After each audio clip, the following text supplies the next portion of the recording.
Hello, this is another episode of Ask Aubri, where we ask the real hard questions to me, Aubri Oshae, the host of the Ampersand Podcast, where two things can be true at one motherfucking time. Did y'all enjoy Daphne Joy on the Ampersand Podcast? I know y'all motherfuckers did. Those of you who listened.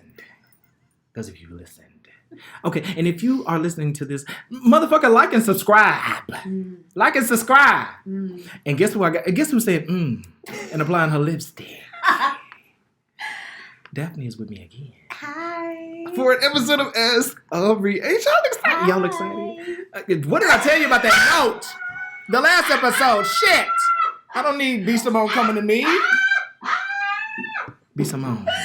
Megan Ashley, you fine, girl. She is. They're both really You got too many kids, though, so that's enough. No, she does not. She got like 5 children. Just 4.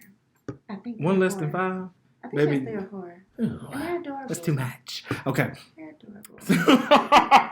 so, I just lost my train of thought. Shit, it's this age. You said age? Really? Is that or that? Whatever you're drinking. Don't call me out. Shit. Today's podcast is also sponsored by Red Goose Vodka. We are sharing it with Dole pineapple juice. Thank you so much. So good. So good. That's a song, isn't it? So good. I tried to listen to that whole album and I did not get through it. I didn't like it. I didn't like him. You didn't like what album? I didn't like the Destiny Child with that song on it. I didn't make it through the whole thing. What do you mean? I just didn't like it. It was not so good to me. Are you serious? I'm so serious. That literally just sent a shockwave. I'm so serious. Then you had the song with Ariel and Nix. And Who? Now that she's gone, you wanna No, I come don't back. know. I don't know that. You didn't listen to the album. I did listen to, and I thought the intro was interesting because I'm like, I didn't know they did this whole like Italian mob boss play thing at the front of it. I was like, oh, this is cool. I did not know. You didn't like the song with Missy Elliott? What song? Confessions? How'd it go? I'm just confessing about the things I did. I don't remember it. Oh, you didn't listen to the album. I did, No, you but didn't. I didn't. It wasn't memorable to me. That makes me angry. I'm That really sorry. upsets me. You're the Maybe I need first person to ever tell me that. I was cutting my grass while I was listening to it. Hold on. You're telling me you didn't listen to it when it first came out? No. Definitely don't leave me. Oh Don't my leave me gosh. You're just now listening to the writings on the wall? Yeah, like the whole thing. Wow. Okay. Wow. Let you get quiet. But you know what? But we do have like musical differences. There are some other things you really slapped me in the face about. Like what? What was it? Somebody you said, yeah, I don't really Usher. You were like, Oh yeah, he's okay. Usher is not. How is he okay? Did you not listen to the Confessions album? I didn't like it.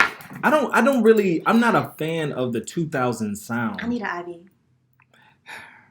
How do you not like Confessions album? I'm just not. I'm not a fan of the 2000 sound. Like you gon' You might. Brandy's Full Moon album. I'm not a total fan of it. Now, Is that the one where he is on it? I like that song. There's some tracks on there that I like. However, I enjoy more live instrumentation. I'm getting lightheaded. I'm just trying to. Don't get too lightheaded. That's insane. Not insane. Did you like Dandy Kane? No, I haven't even listened to the whole thing. Oh God, Daphne, Jesus. Oh my God! Did you like Beyonce's first album? What was her first with the? Dangerously in Love. Okay, she had some nice ones on that. Some nice ones. It ain't like a. I ain't writing home about it. You didn't like B-Day? The B-Day was nice. I'm hurt. I like B-Day. B-Day had hurt. No, B-Day had live instrumentation. I enjoyed that sound. It's not the songs, it's the sound that I don't resonate with. Do you like D'Angelo? Yes. Oh God. I love D'Angelo is that, but I'm just it's not the voices per se or even the songs, it's the sound. I don't resonate with the I'm a church kid at heart, quartet all the way. But I don't like that computer generated.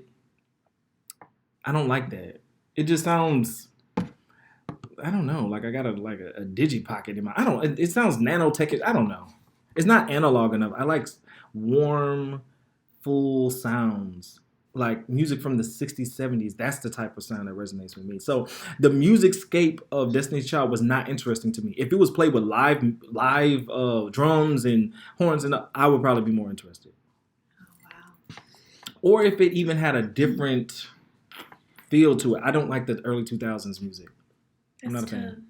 I'm sorry. It's really tough, but go ahead. Outside of neo soul, I don't like it. I'm sorry. Okay, that's tough. Okay, I'm ready. Heart is broken. Also, but I've never watched the whole Usher Tiny Desk either. I just couldn't do it. What do you mean you couldn't do it? I just I was not interested. But you saw Yebba's Tiny Desk. Yes. Did you like her album? No. I didn't like her album. Oh my God, it's a shockwave being sent. Whoa. I didn't. Okay, look. Whoa. I did not like her album, but I like her music played live. Because the album did not do it for me. Her live arrangements. Whoa.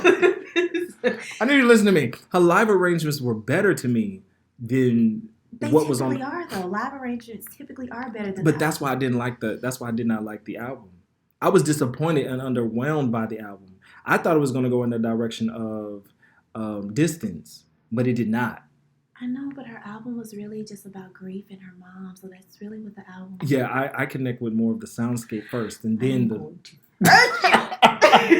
Please, I love Yebba's album. You do? What about SZA's album? I tried. I remember you told me about There's so much happening right now in my ears. Oh my God. What do you mean? Look, wait. Okay. Shit. Oh. Ew. I tried. Okay. This might be another Ampersand episode instead of Ask Aubri. I'm sorry. No, I'm sorry. This is another episode. Fuck the Ask Aubri. This is another episode of Ampersand. We're going to talk about it because what the fuck? No. What did you just ask me? About SZA's album. I tried to listen to SZA's album, and I did, but it did not captivate me. Because I listened to groove before I listened to the words. The groove got to catch me, and then I'll pay attention to the words. I don't do it the other way. I don't understand how you didn't catch the groove of Kill Bill. I don't think I've heard Kill Bill yet. I didn't get that far in it. It's track number 2 or 3, I believe. Oh, it is? Yeah. Maybe I did like Kill Bill, but I don't think I listened to anything further than that because... But I liked Control. I liked her first album, Control, though. Okay. I thought that was decent. Yeah. This is killing me. She's having what an about existential Raven crisis. Lene? Who is that? Okay. I think I know who that is. Okay. Yeah, she's really good. She's really, really good. I have to... Yeah, this is really interesting. Because we typically, this is where we don't gel. It's on music. No. Oh, my gosh. I just... We're breaking up. This is crazy. Shut up. Going through a breakup. No, because... have you heard Liz Wright's album? I just like old shit. Okay. And a lot of the new shit I don't really get down with. I need to listen to Lucky Day's album. I haven't listened to his album in its entirety, but I think Lucky is dope. Yeah. I know that. Music, and he old. Not old, but I thought he was like 28 years old. He's like in his 30s. With a kid that he didn't take care of, allegedly. Okay.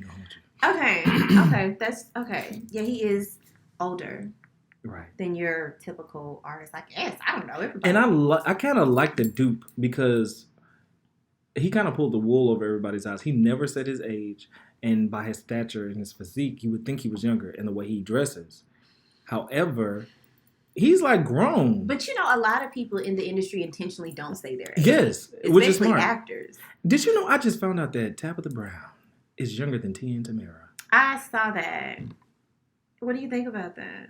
It reminds me of the TikTok trend that's going around. Dress like your mom dresses like you. Oh, yeah. And there's actually a article out that says that if you dress younger, people will treat you better. Like people treat you the way you dress a lot of the times. And that's why older folks were saying they were ignored. And this lady was like, dress younger than what you are. And they started doing that. And then they started getting more attention and people started paying more attention to them because older people are ignored. Yeah, I mean, I think too, you're seeing people now in their 50s and 60s, they're just dressing like shit, the women now, they be wearing bodysuit, bodycon dresses, and they don't look like the 50s and 60s I used to know. They don't. They looking good. But Tabitha is giving 1990s, like aunties that we had in the 90s that were like younger, but they felt so much older. But I feel like it's her garb. It's what she adorns her body with that makes her seem a little bit more matronly or more... It's her spirit, too. Yeah. Because how in the hell is Tia and Tamara older than her? I don't know. I definitely think it's her nature. Even me, I feel like I'm old. You think so? My spirit, yes. I'm not for these kids. If y'all look at Daphne, she looks very young. She looks like a teenager. No, she really low-key do. I ain't gonna hold you. Sweet, but she could be easily tell people she's like 29. Okay. It's so not true. She was looking at me like, nigga, what you going today? I want, but no, I mean, my spirit is definitely a lot. I don't be, but my spirit is like probably 61. Mine is 56. So you okay, well, yeah. It ain't no problem being old in the spirit. That's wise. That's wisdom. I guess. Well, I'm gonna take my heart. Old time road. Okay. So this is a hybrid of Ask Aubri on the Ampersand. Because I got some questions I want to ask you. Okay. I gotta play this. No. Go ahead. I got questions. I don't know. I wonder how this is gonna come out. What you mean? Because like we're recording in a new space, and I just hope everything sounds copacetic. Can y'all hear us really well? If you can't, it's too late, baby. Yeah. I'm sorry. So I got some questions, and I just want you to answer them just real raw. Oh God. You can do it raw. I need to get to the mic though. Okay. You got something on the teeth, baby. What do I have? I think a little lipstick. While she cleans up while she gets this. Okay, it's gone. Okay. She got some pretty ass teeth. Oh my gosh, so does Aubri. Yeah, that's very true. But that's sidetracked. Okay. This first question is, what is your worst habit and what is keeping you from beating it? What is my worst habit and what's keeping me from beating it? Probably overthinking. That's one of my worst habits anyway. I would say overthinking. And what's keeping me from beating that? I guess just resting in today. Just resting in that. Yeah. I don't know if that answered your question, but yeah. Do you find it's hard to rest in just the day? God, yes. What impedes you from doing that? Thinking about tomorrow. Thinking about changing, like things I want to change and trying to actively do that and wanting to change certain things. And yeah, that's what keeps me from resting and want to accomplish certain things. Yeah. I feel that. That's deep. Do you hear an inner voice in your head? Like when you're writing down things or when you're like typing out a number or a password, do you hear it in your head? When I'm typing out a number? Yeah, because some people, I have an inner monologue. Like if I'm writing down something, I'll hear it as I'm writing it down, or if I'm typing, I'll hear it, or I can hear myself think. Some people literally do not have that. Oh yeah, I hear myself think all the time. Really? Yeah. So it makes me think like people who don't have that inner voice, excuse me, people who do not have that, do they even have a sense of the voice of the spirit? Like, do they have a sense of that? Or do they literally have a real sense of that because they never hear voices in their head? And when they hear that bitch, they're like, oh, Jesus, what? I think probably most people do, whether they claim it or not. And then some people may attribute that to the universe or to whatever. I don't deal with the universe. I just hear from the Holy Ghost. So yeah, I think because he runs the universe. But anyway, come on now. But yeah, I think people have that whether you recognize it or not. Or some people say it was just a good feeling. So they have that. So, but a lot of people don't own or even have the inner voice that we have to be like, oh, I'm talking with myself and I hear myself talk back. I wonder what that's about, because I really feel like I have another person within me that I actually converse with on a real level. I haven't talked to him very much. Oh, that sounds crazy as hell. I have not spoken to him a lot because usually I'm preoccupied with like my phone or I'm listening to something. Or it gives, when I'm just thinking about it, that using our phone and stuff like that robs me of quality time even with myself, to where I can really talk with myself and figure things out. because it's good to talk with yourself. I don't talk to myself. I talk with myself. And that's weird. Like when you have a higher consciousness within yourself, you really can have a dialogue. Yeah. That's very strange. No, like you said, that kind of robs you of time of yourself. Because I know right now I'm in a season of reading. Like, and I've kind of me too. But I haven't been spending as much time with it as I should, which is very frustrating for me. Because I'm like, you need to be reading. This is where you're currently called to. But I haven't been answering that call in the way that I should. But what book have you been reading? Lately the book I recently got. Oh, Power of the Actor. Yeah, I have to finish that book before I move on to this other book that I have that's like waiting for me. I forget the title. Oh, come on now. I have a book that I'm reading. It's called Jackal. It's by Aaron E. Adams. And it is a black authorist. Okay. That's what Golden Brooks said on the Girlfriend's authorist. I don't even know if that's a real term. I love so the book is pretty interesting so far, to tell the truth. And I brought it with me because I want to finish it. I know. I need to read some books. Okay? I know. And would you date a man if you went in his house and you didn't see no books? Yeah, that don't mean anything. I mean, I think we put these stipulations like, oh, if he doesn't do this and I can't. It's like, wait a minute. I don't want to say. I think that gives insight into a bigger thing. I cannot date somebody who don't read or who don't like to read. Well, I get that, but I don't know. I don't know if that's like a deal breaker. I have to talk to him. Right. But that's that girl, don't break the tape. I can't with you. Okay. That goes into because y'all can hear that. That goes into a person's conversation, because how they read is usually how they speak. I think so. Yeah, but you can also meet somebody that reads a lot, but they're still super arrogant. Yeah, that's true. So it's more to it than them reading. And somebody told me something too. Like she was like, "Oh, I love to what is the word she said? Basically, I love to read books, but I also love to look at television a lot. And it's really the same. It's the same thing, just in different formats. TV is as a script come to life, and a book is nothing but you reading it, but you make up your own imagination. I feel like books are more powerful in a way because you are using your whole mind. Because if you're really reading a good novel, you go into like this hypnotic state to where you actually see it playing like a movie in your head. It's so weird, but when you're really in it, it's the most transformative, like transcendent experience reading a really good ass book, and you zone out. It's almost like acting almost when you really zone out and you're in that space. And that is something that is very powerful about the written word. Oh, that's true. I don't know. I think for me, ultimately, reading is about learning. So it's not me going into a man's house and not seeing the book. I think my ultimate question for him is, are you always willing to be a student? And people learn in different ways. He may not be huge in reading, but he may do like volunteer work in Africa. Yeah. He may be very well traveled, and it's just other ways. I don't want to count him out because.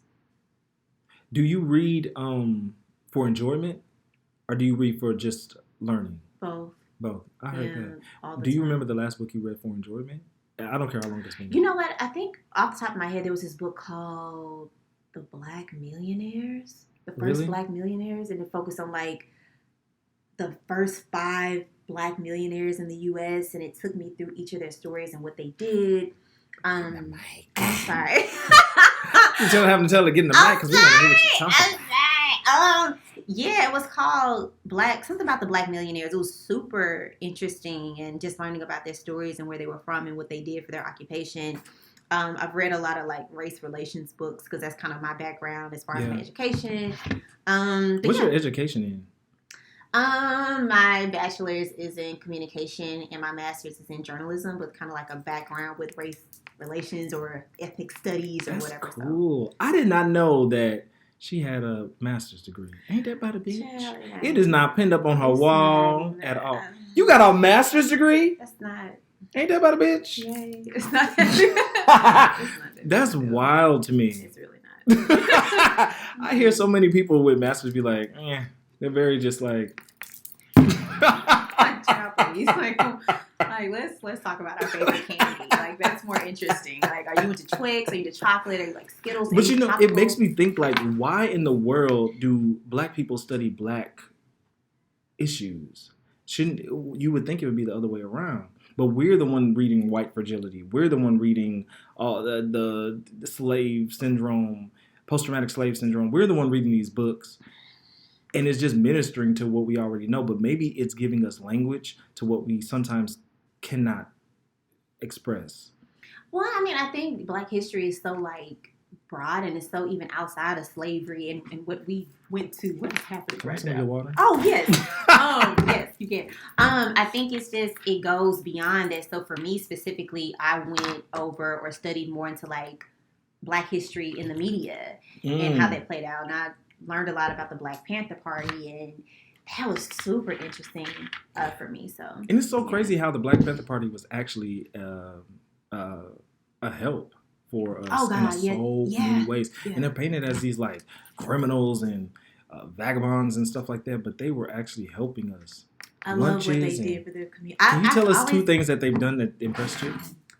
Well, I know they had an after school program, which was super dope, and they would serve kids breakfast before school, which obviously, you know, kids being hungry is a real thing. Yes. So I love the fact that they were able to step in that way. And then you had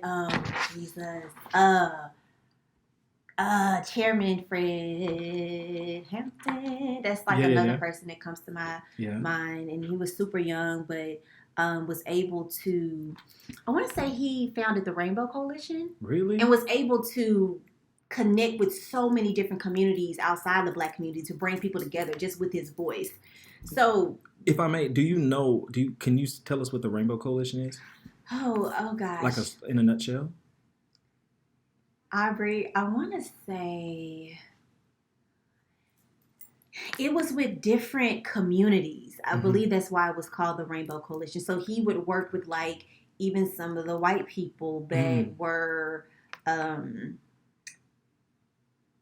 had different like economical issues, you know, maybe poor and this, and he brought them together because at the end of the day, whether you're white, you're Black, or whatever, like we all need money. Like it's a lot of people that were hungry at that time, but he was able to bring those communities together, which was super dope to me. Oh, that's cool. Yeah, you know, that's really dope.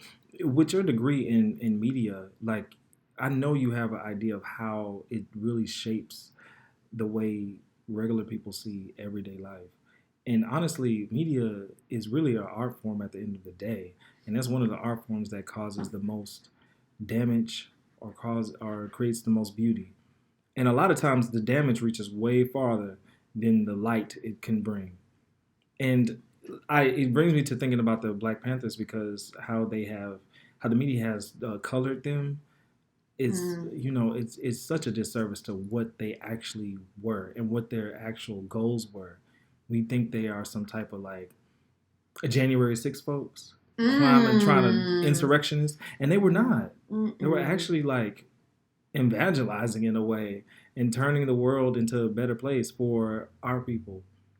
And I feel like we really need another party like that, but they feel like there's some radicalized people that want chaos, want to overthrow the government, but I don't think that's really what they were, especially not by their actions. But you know, it's deemed to be almost radical to support and to love and to cherish and to take care of Black people. So I guess they were radical, if you really want to say that. Yeah, and let me just clarify, because I just looked up the coalition, because I don't want to give wrong information. But it does say the Rainbow Coalition soon included various racial socialist community groups, like the Lincoln Park Poor People's Coalition, and they later joined the Students for a Democratic Society, the Brown Berets, the American Indian Movement, and the Red Guard Party. So yeah, essentially they did work with, like I said, just other communities for the same cause of getting rights, man. Come on now. Yeah, getting civil rights. I love it. I do too. And yeah, I mean, to me, ultimately, the Black Panther Party were servants. Yeah. That's really it. That's what it was. That's exactly what it was. But we can talk about servitude. We can really talk about it. But I don't want to get too deep on this one because we had some heavy topics on the last one. Well, let me just ask you, yes, please. What does service mean to you? Oh, service means to me going beyond oneself to serve another, to meet the needs of another person. Yeah. And Yeah. that's really what it means. And let me help you. And then also too, servant implies like there's a transactional thing going on. Like I serve you, I get something.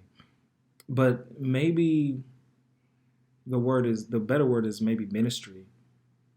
And because in ministry you are serving, but that servitude doesn't come with like here's change or here's it's not that transactional. The transactional thing is the love that's being exchanged or the duty that you're doing to meet their need and they're being okay and you're like, okay, I'm glad that you're good. Yeah. I completely agree. I mean, I guess for me, it's definitely just dying to myself because even when you serve, you don't necessarily want to do it or feel like doing it, but I just don't want to operate in my feelings because my feelings will always keep me in the bed. Oh my God. I had to deal with that earlier this week because, as you know, I still stay at home with my mother. Ew, if y'all don't know about it, listen to Broken in My 30s and Season 1 of the Ampersand Podcast. Hey, oh, baby, I'm in the mid.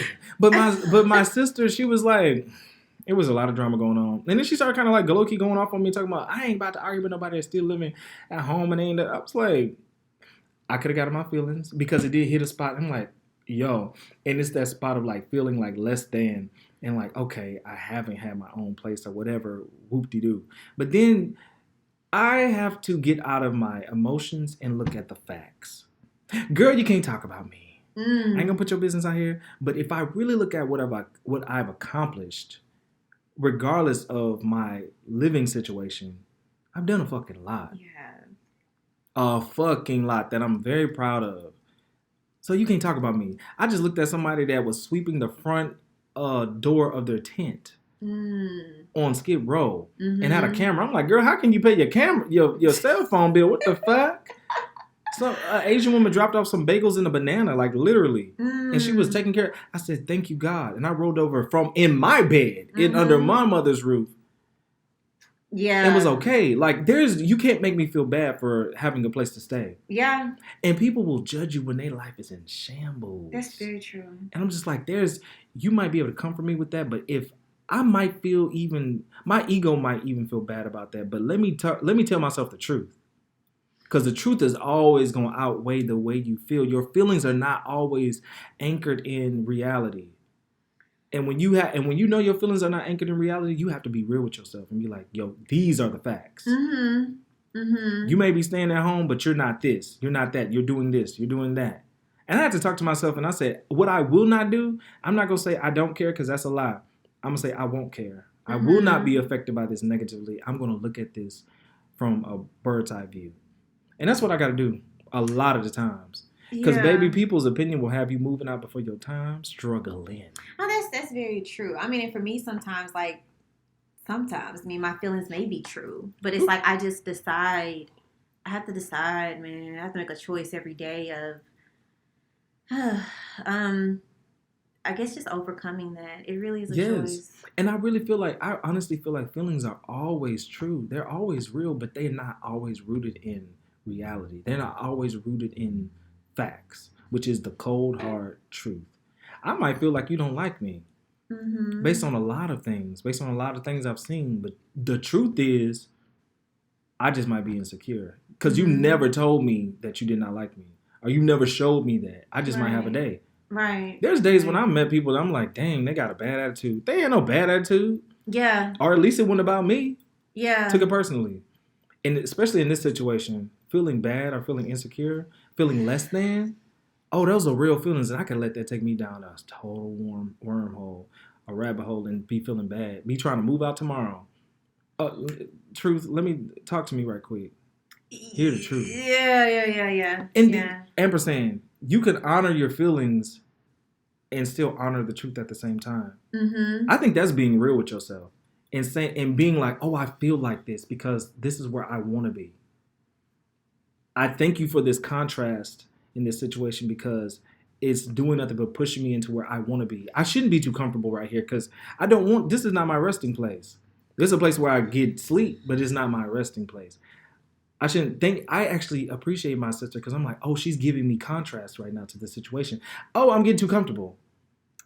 God wants to move me, and He don't want me to get too comfortable, so He's giving me these opportunities to rise. Baby, you got it.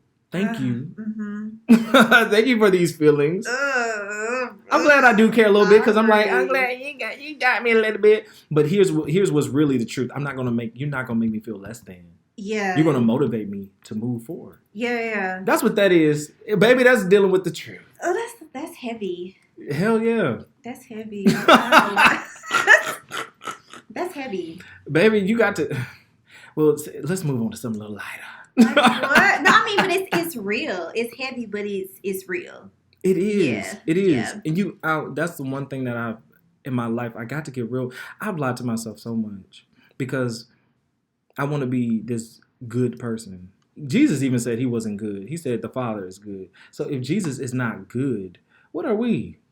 Baby, we just trying to make it on through. Yeah, so when I try to see myself as like a very upstanding person or a good person, I ignore a lot of the toxic bullshit that I do, and I make excuses for that bullshit and wrap it up in a bullshit gift.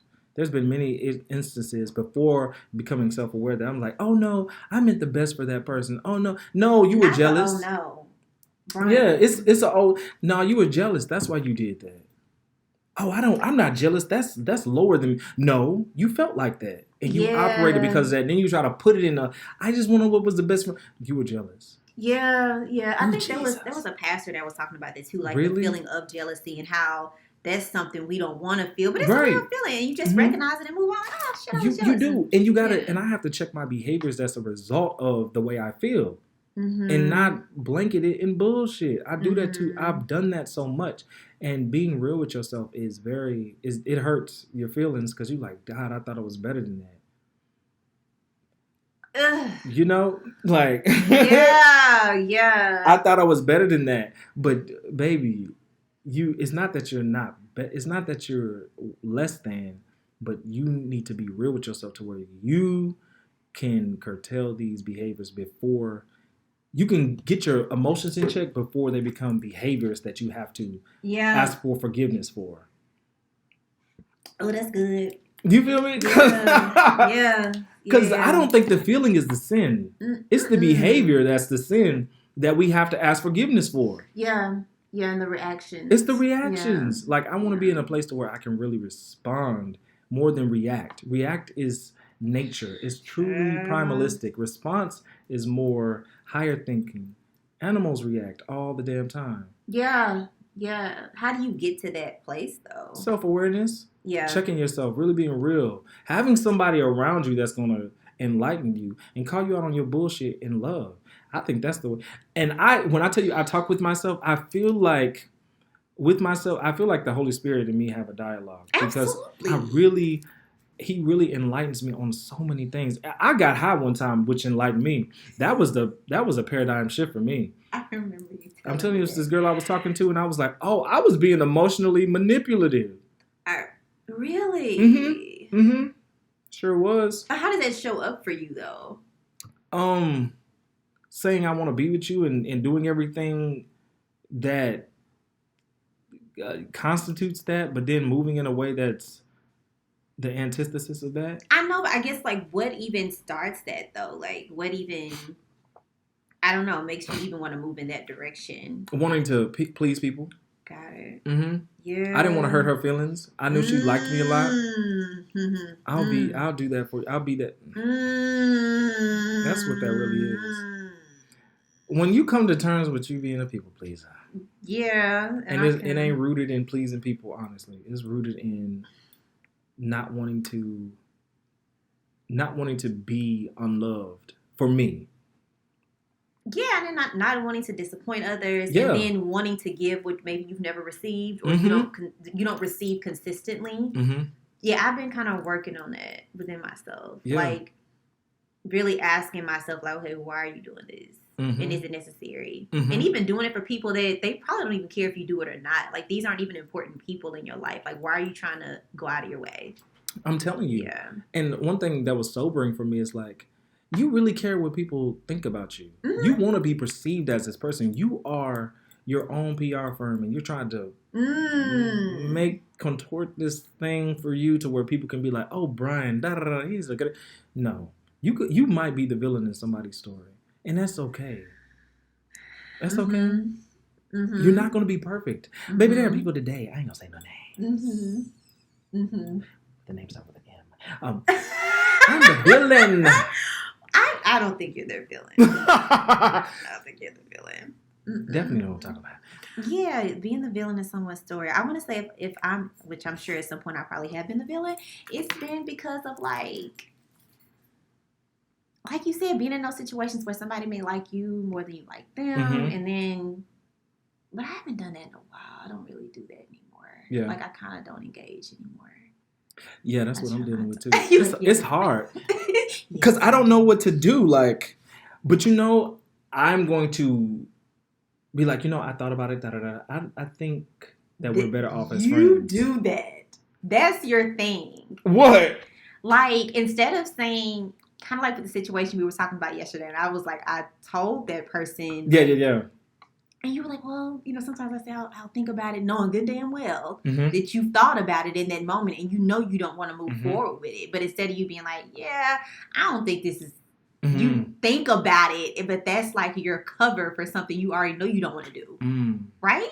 Yes. And I do that. Yes. I do that as a buffer so where I don't have to just say no, to where I can even give myself more time to like, and then I can say no. I don't like telling people no right off the bat. I like telling people I'll think about it.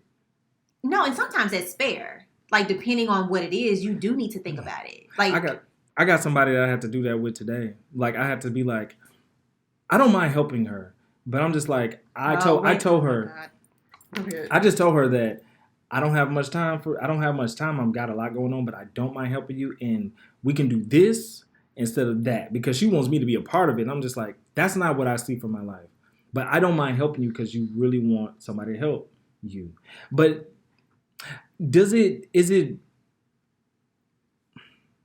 should I just tell people no? Well, it's a way to tell them no, which I'm kind of... That's the way I'd be doing it. No. Should I just tell people no, just like... Honestly, I'd be like, you know what, man? I'm going to be real with you, like... Wait, why didn't you tell me this yesterday? You didn't tell me about this yesterday. No, I'm talking about like, about your situation when I gave you that, and I said, I'll think about it. You think that's bullshit? Okay, tell me the truth. In court. I think that's fair depending on the situation. You saying like, I'll think about it. Yeah. Sometimes you really do need to think about it, but other times it's like... I tell everybody that if I know you're calling me and I already want to say no. Oh Lord, hold on, because this is bothering my little earrings. Go ahead. I'm sorry, her headphone was bothering her earrings, y'all. I love piercings. Go ahead. Oh yeah, she got her ears pierced. They're nice. She's a heathen. I'm about to get another one too, but go ahead. Jesus. I know. Okay, I ain't judging. I know. It's gonna be nice. Mm-hmm. Okay. What was I saying? You were just saying you say that in every situation. No, I don't say that if you call me and I feel like I might not want to do what you're asking me to do, but it sounds enticing, I'm gonna tell you, let me think about it. And then I might give you a day and I might come back and say, yeah, that doesn't work for me. Instead of just telling you, fuck no, I don't want to do that. Because there has been times I said fuck no and I've changed my mind. Okay, so is it more so like within you and you not being all the way... Yeah, I'm not all the way succinct in everything in every choice that I make. Sometimes I really do need time because there are times I say yes to stuff I really want to do. And then I'm just like, damn, why did I say yes to that? So I always give time to like buffer between the decision that I really want to make. Because sometimes I do want to do things and then I'm like, I don't want to do it no more. Okay, no, that's fair. But I also feel like in that other situation with that other person that we were talking about that asked you, that should have been a hell no. Now, you didn't have to say that to that person because, you know what, man, I really just don't have the space right now. And I don't want to obligate myself to your project knowing I don't have the space. It wouldn't be fair to you. Oh, that's good. Because she was like, we need to have dinner instead of... That's what I'm going to say. But you see, this is the part that I'm talking about, being able to be coached. I don't know if that's the right word for it, but being in spaces to where people hold you accountable and people be like, you know what, do this. Because Mm-hmm. I need people to kind of check me sometimes because I don't be knowing all the time the shit I be doing. It works for me. But if there's a better way, oh, bitch, best believe I'm going to do it. And I'm not calling you a bitch. No, But I got it. No, you're good. You're good. that's what I'm going to say. Like, say that again. It's recording, so I'm going to listen back to it. Yeah, I mean, just saying, I don't have the space for what you're asking me right now. Like, I appreciate the offer, but I would hate to obligate myself to your project knowing I don't have the space or time. That would be fair to you. Yeah. And that's a real statement. You have way too much going on just to be a part of any damn thing. That's true. And I don't want your name attached to anything. That's true. Because where you're about to go, you need to get more comfortable with your no. And how to do it in different ways. Even in relationships, there's a way to say no. Yeah. I can talk on that. Talk a little bit about it. Well, I don't want to get my secrets away. You don't have to. But I will just say, I think you can kind of feel when somebody may be trying to be in your space differently or trying to figure out if they want to date you or whatever. And I feel like, I don't know, if they ask you like, hey, are you dating or whatever, like you don't have to necessarily answer that in a way that's maybe too revealing for that particular person. I'm saying not in like with regular people, but I'm just saying if somebody's trying to engage with you in a way, you're like, I ain't really feeling it, or your breath stink, I don't really want to date you. So how do you even do that then? Like with this one dude, like instead of saying maybe we should just be friends, how do I navigate that space? You could say anything. I mean, you could be like, depending on the conversation, depending on where you are too. But I feel like you could just say, and honestly, like, right, it's all dealing with space. So it's the same answer, whether it's intimately or in a business relationship. Like, look, I'm really not looking right now to be in a relationship. I'm just not in that space. I'm just having fun. But that's not my truth. I just don't like him. But you don't want to give a definite no, or you don't want to give a I don't like you, because that's like rude. Okay. So does that go back in line with saying like let me think about it? No. Like do you feel like that's better than the let me think about it? Yes, because you've thought about it and you've told them I don't have the space. I'm not looking to date. So what if they see me in a relationship like the next week? That ain't got nothing to do with that ain't got nothing. You don't owe them nothing. You didn't promise them nothing. That's true. And you could have met somebody a week or two later and things change. You have the right to change your mind. That ain't got nothing to do with them. Daphne is preaching to me. No, and this is the same, but it's so interesting because this is the same shit that I preach to other people, but it is so refreshing to receive it because she's calling me on my bullshit. No, I'm not. And I really appreciate that. No, and I need you to keep doing that. You understand me? No, for real, because I think we navigate life the best way that we've known to, that causes I try to navigate life in the best way that causes the least damage. So telling people that it doesn't happen often, trust me. People don't ask me for a lot of stuff that I never want to do because I love helping people. You do. However, like if I'm not secured on it and I feel like I may not be able to lend myself to it, I'll say let me think about it, and I might counter with no, that doesn't work for me. That's fair. Because I always want to weigh my options. I never want to. I've learned saying yes to something too quick hurts me. Saying no to something too quick hurts me. So I like to put a buffer in between. But usually when I put that buffer, 8 times out of 10 it might be a no. Yeah. So that's what I do for me. But for other people, it might be like just tell the person no. But like you said, you have every right to change your mind. And like you talked about disappointment earlier, I had to write on my wall, you might disappoint people, but you're not killing them. And I used to take disappointment as such this big thing. Like, I don't want to disappoint anybody. When you're used to like holding up like an atmosphere or an environment, and if you say something the whole thing will crash down. If you make your problems known, the whole situation will crash down. So you try to like appease everybody and are you good? That's hard. And it comes out as people pleasing, so nobody gets mad, nobody says too much. Like I don't want them to view me as a villain. But this year I'm getting more comfortable even now so with my no. And sometimes it's going to have to be a hard fucking no, not a buffer in between. And I think that comes with wisdom. It comes with application.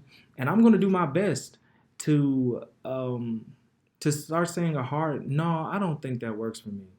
Because I had I'm sorry, but I had a business meeting with this girl, and I brought up something, and she straight up was like, "No, that doesn't work for me because that's not gonna work." And I was like, and it kind of takes you back. You be like, "Oh, Jesus," the heart starts sizzling a little bit, but I rebound because I'm like, "Oh, this is the type of response that I need. I love truth. I love honesty, so that's what I'm gonna do."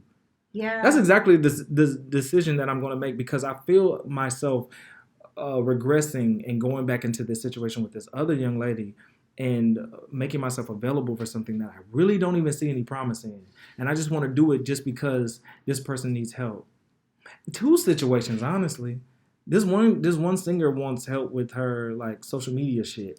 And I'm like, how am I making all this room to help everybody else? And I don't even have my shit together, to be honest. Right. Yeah. It's weird. We agreed on a date, so that's me saying, not saying, let me think about it. That's me just saying yes off the bat. And now I got my mind changed. Yeah. And I'm just like, I don't want to disappoint this girl by telling her no. We have a date. I don't mind. I will meet that date. I will do what I said to do. But from there on, she going to have to take the ship and do what she got to do. How do you feel about that? Wait, what specifically? Just as far as like content creation, creating videos and stuff like that. We might do 2 videos so for her to start her page, and then I'll just let her have it. If that's the agreement, it just needs to be clear. Yeah. I think you just need to make whatever you're doing, it just needs to be clear communication on it. Because like some people will think you're gonna continue to be there. Yeah. And yeah. So, yeah. I'm just going to have to start telling motherfuckers no. That's going to have to be the word of 2023. No, me too. I mean, I have a hard time doing it too. I think I'm better at it when it comes to business.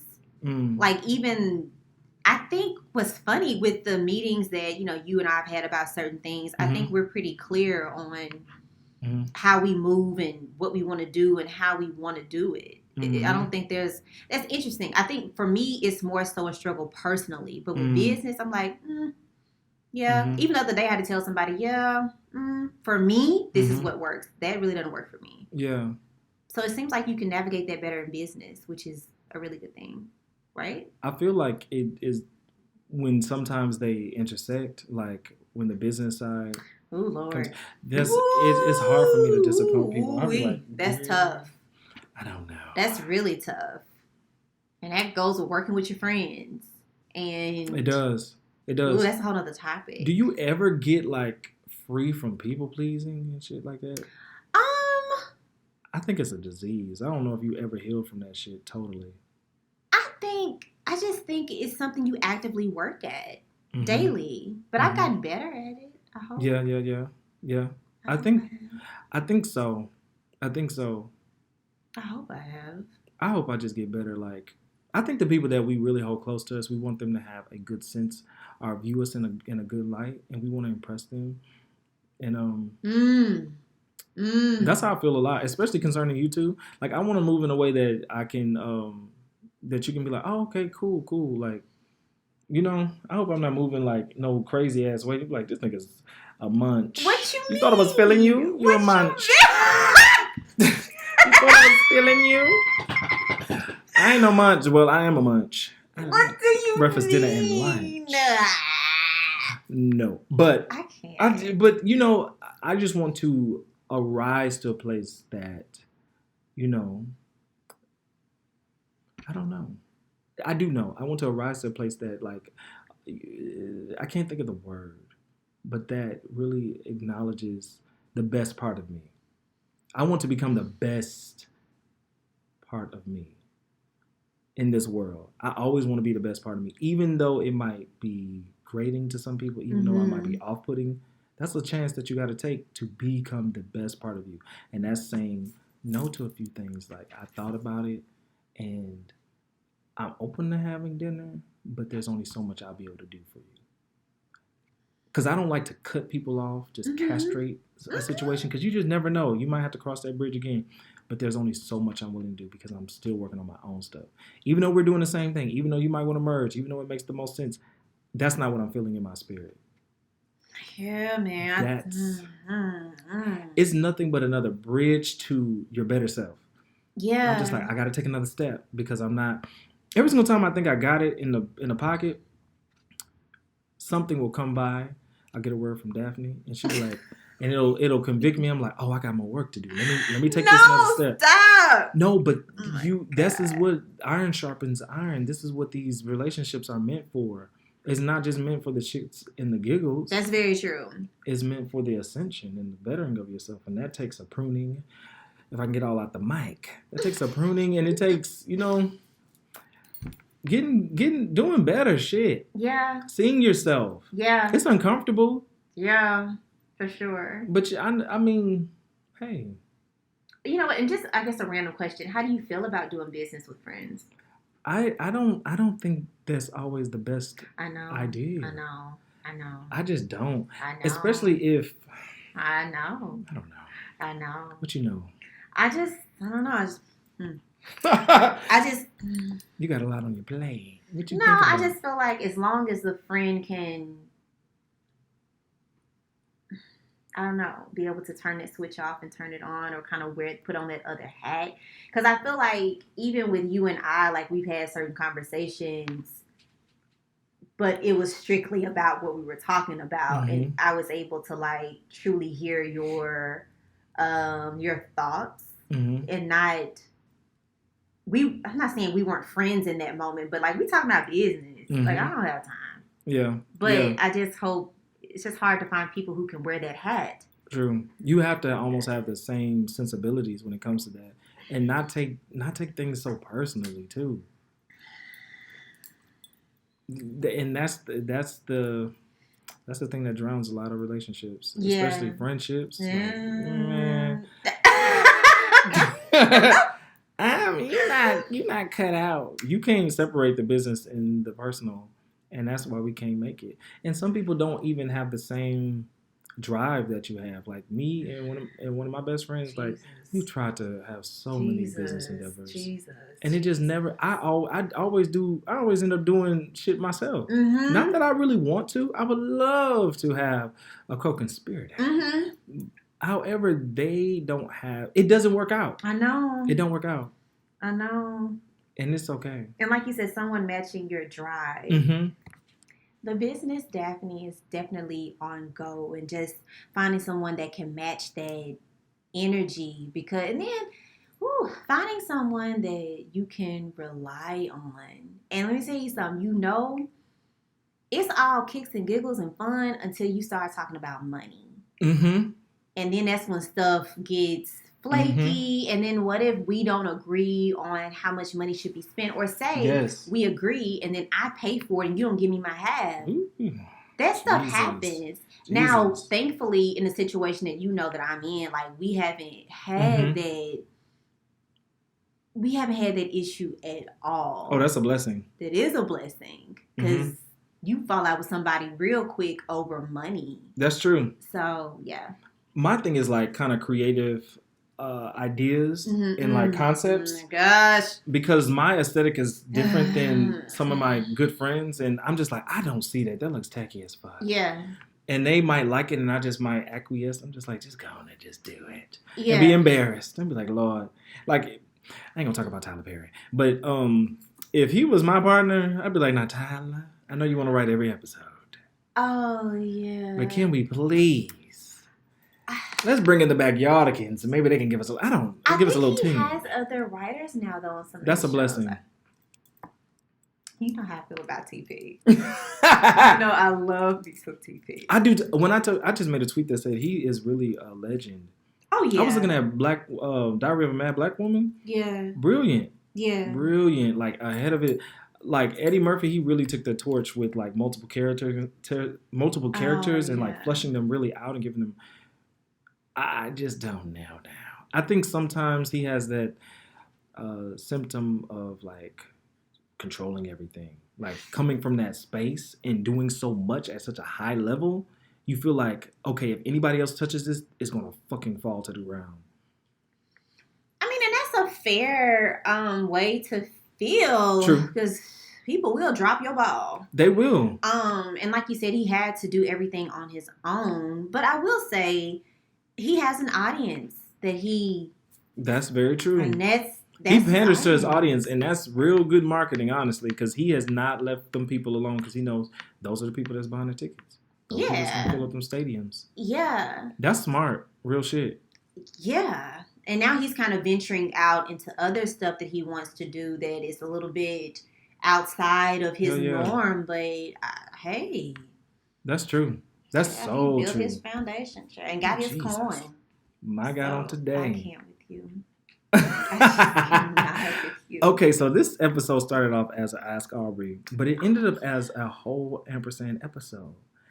Right now, we have the ampersand for this episode is that you can start off doing one thing, end up doing a whole nother thing, and they could both be great at the same time. Because I asked her questions, and she answered them, and then we turned into this big discussion. Yeah. I'm going to make this another episode. Oh, my God. And this is just going to be what it's going to be. Yeah. Now, give a round of applause for Daphne Joy. Yay! This is the second episode. Now, look, we're going to have to start paying her, so y'all need to contribute. Like and subscribe to the podcast. Please subscribe. And until next time, this has been Aubri Oshae with the Ampersand Podcast, where we I don't feel like saying a lot of shit. I wish we had like a and little outro. I know. But I know you don't want to do. I don't have no outro. I know. Okay. I ain't trying to do the little bye thing that. I know. Okay. Even though I want to. No, God I know. be with you. Okay, not that. What? God be with you.